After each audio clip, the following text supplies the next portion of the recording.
കോഴിക്കോട് തിരക്കുള്ള ഫുട്പാത്തിലൂടെ സ്കൂട്ടർ ഓടിച്ചെത്തിയ യാത്രക്കാരനെ തടഞ്ഞ പ്രഭാവതി അമ്മയെ അഭിനന്ദിച്ചിരിക്കുകയാണ് ഗതാഗത മന്ത്രി കെ.ബി. ഗണേഷ് കുമാർ. നല്ല കാര്യമാണ് പ്രഭാവതി അമ്മ ചെയ്തത്. നിയമം ലംഘിച്ചെത്തിയ സ്കൂട്ടർ യാത്രികനോട് അവർ മാന്യമായിട്ടാണ് ഇടപെട്ടത്. ഫുട്പാത്ത് നടന്നു പോകാനുള്ളതാണ്, അല്ലാതെ അവിടെ വണ്ടി ഓടിക്കാനുള്ള സ്ഥലമല്ല. അമ്മ പ്രതികരിച്ച രീതിയോട് ബഹുമാനമുണ്ട്. ഇത്തരം തെറ്റുകളോട് ഇങ്ങനെ തന്നെ പ്രതികരിക്കണം. പ്രഭാവതി അമ്മയെ താൻ അഭിനന്ദിക്കുന്നു എന്നും മന്ത്രി പറഞ്ഞു. കോഴിക്കോട് എരഞ്ഞപ്പാലം ട്രാഫിക് സിഗ്നലിന് സമീപത്തായിരുന്നു സംഭവം നടന്നത്. ഫുട്പാത്തിലൂടെ നടന്നു വരുമ്പോൾ സിഗ്നൽ മറികടക്കാൻ ഫുട്പാത്തിലേക്ക് കയറ്റിയ സ്കൂട്ടർ കോഴിക്കോട് ചാലപ്പുറം സ്വദേശിയായ പ്രഭാവതി അമ്മ തടയുകയായിരുന്നു.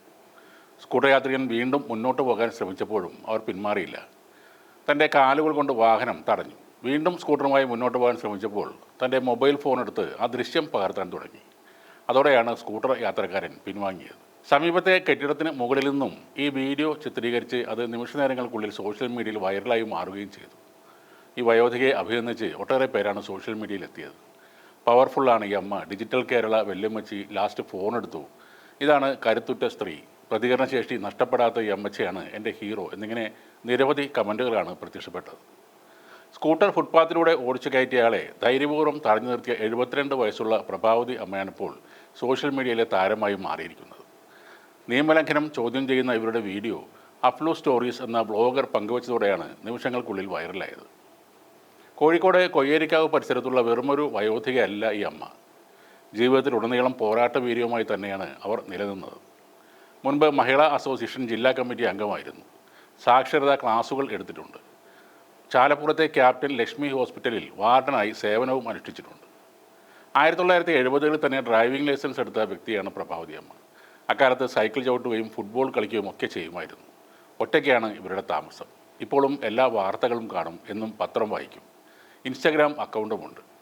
സഖാവ് KR ഗൗരിയമ്മയുടെ ഒപ്പം രാഷ്ട്രീയ പ്രവർത്തനത്തിലെ ഓർമ്മകളും പ്രഭാവതി അമ്മയ്ക്ക് കൂട്ടായിട്ടുണ്ട്. ഇതാദ്യമായല്ല പ്രഭാവതി അമ്മ ഇത്തരം കാര്യങ്ങളിൽ ഇടപെടുന്നത്. മുൻപൊരിക്കൽ ഫുട്പാത്തിലൂടെ വന്ന വാഹനം തടഞ്ഞപ്പോൾ വണ്ടി ഓടിച്ച യുവാവ് ഇവരെ മർദ്ദിച്ചിരുന്നു. എന്നാൽ അന്ന് ഭയന്ന് പിന്മാറുന്നതിന് പകരം പോലീസിൽ പരാതി നൽകി ആ യുവാവിനെ കൊണ്ട് മാപ്പ് പറയിപ്പിക്കുകയാണ് ഇവർ ചെയ്തത്. ഫുട്പാത്ത് കാൽനടക്കാർക്കുള്ളതാണ്, അവിടെ വണ്ടി കയറ്റിയാൽ ഞാൻ ഇനിയും തടയും. ഇതാണ് പ്രഭാവതി അമ്മയ്ക്ക് ഇപ്പോഴും പറയാനുള്ളത്.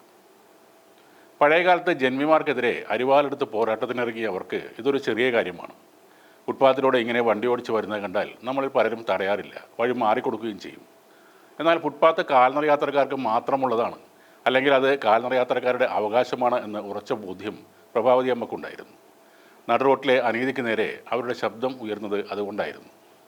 നടൻ ജോയ് മാത്യുവും ഇവരെക്കുറിച്ച് എഴുതിയിട്ടുണ്ട്. എൻ്റെ ചെറുപ്പകാലത്ത് ആരെയും കൂസാതെ പാലാട്ടുതാഴം ചുള്ളിയോട് റോഡിലൂടെയും എരഞ്ഞിപ്പാലം കരിമ്പനപ്പാലം റോഡിലൂടെയും അലങ്കാരങ്ങൾ ഒന്നുമില്ലാതെ തിടുക്കപ്പെട്ടു പോകുന്നൊരു സ്ത്രീയായിരുന്നു പ്രഭാവതി.